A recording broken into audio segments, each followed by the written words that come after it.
Hey, what's going on, everyone? This is EDC for Fun. Thanks for checking out the video. Right now we're looking at the Vosteed Mini Psyop.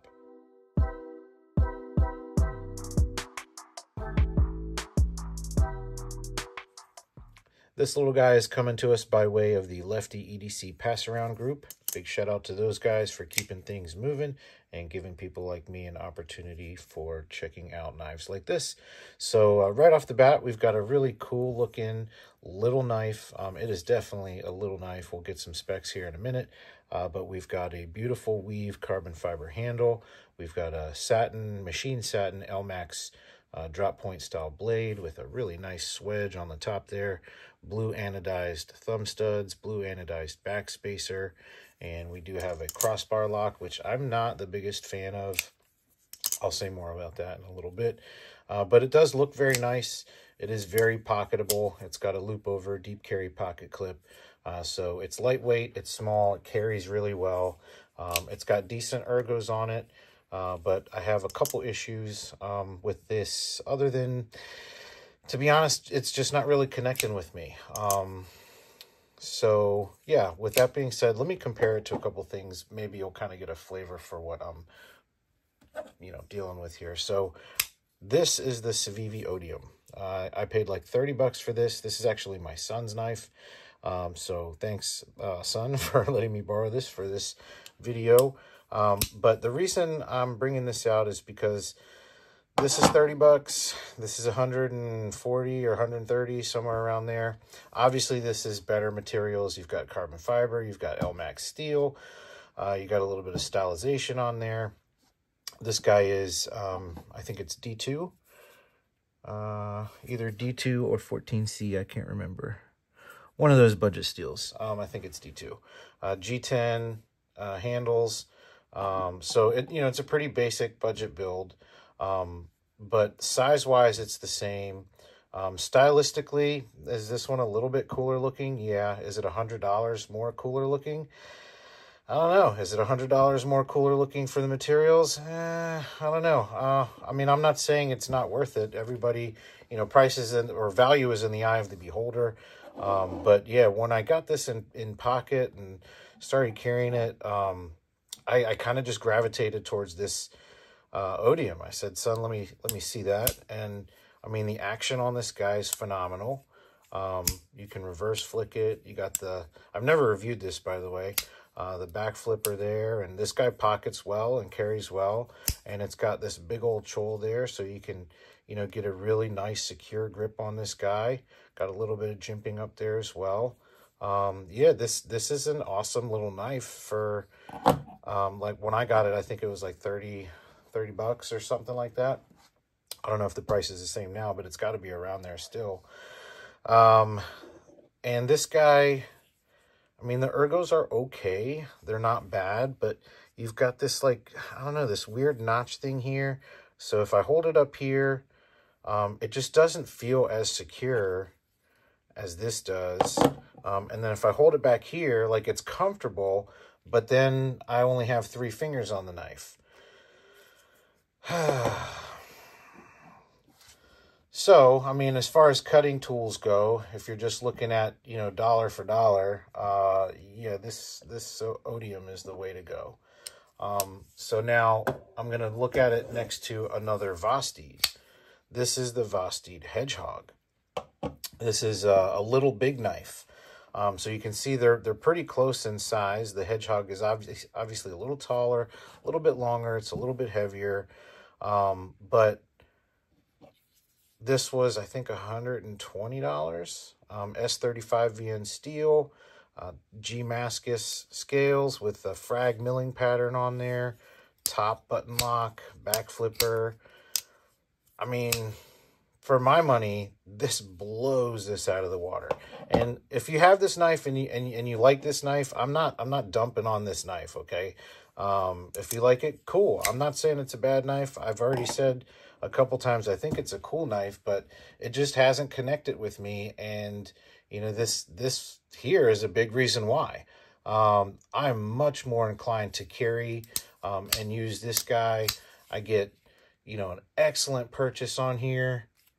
See the way that's angled back there? I can still get my pinky on, even though I've only got 3 fingers up here, but I can wrap that around there, or I can come up here, or even up here.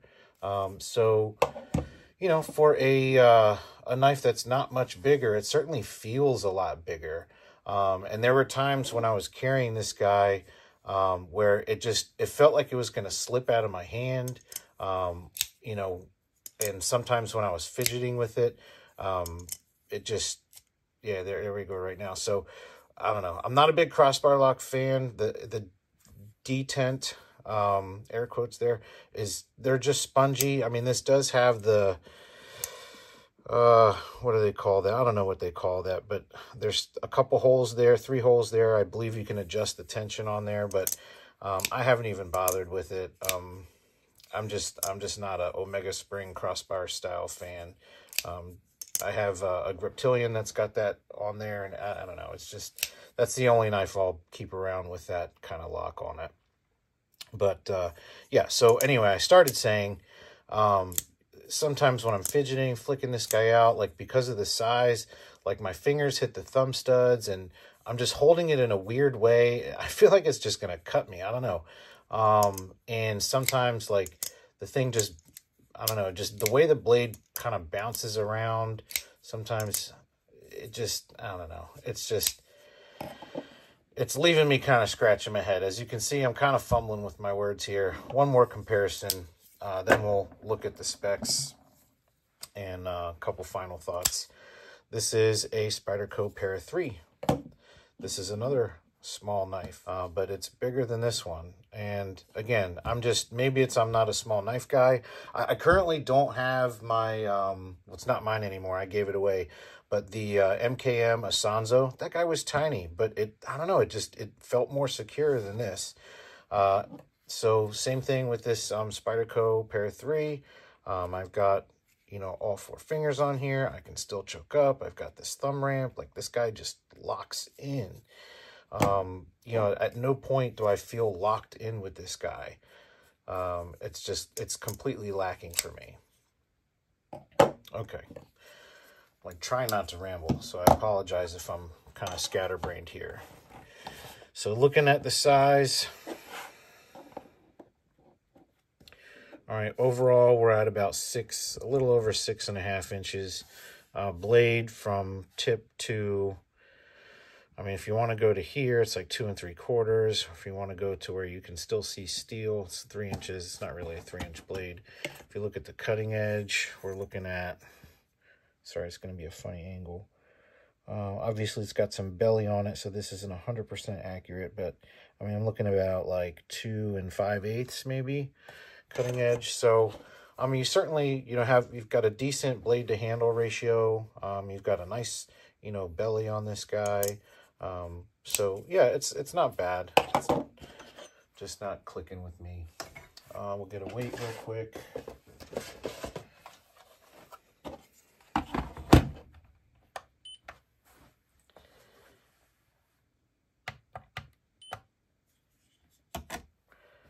.9, so super lightweight. I mean, this guy, 1.8 apparently.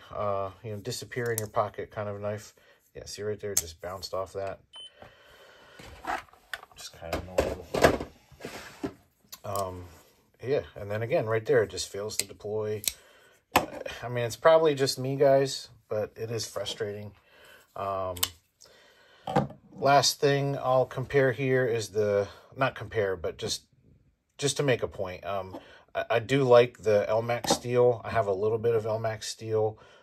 This is a Giant Mouse Ace Biblio XL in Elmax. And yeah, it's very corrosion resistant. It's pretty tough. It's got decent edge retention. So yeah, that's, you know, it's cool to see Elmax, you know, getting some love out there. But yeah, you know, these are my thoughts. Obviously, this isn't my knife, so I'm not going to, you know, go ham with it. And I've only had it for, you know, not even a week yet, but I got to send it off to the next channel. But yeah, this one just didn't strike a chord with me, which is weird. I mean, like I said, it looks cool and everything, but I don't know. It is what it is. If you have any questions about it, or if you have any comments or experience of your own with it, leave me something down in the comments there. Show me some love, guys. Hit the like button. Subscribe if you're not already. Other than that, have a fantastic day. God bless you guys. Peace.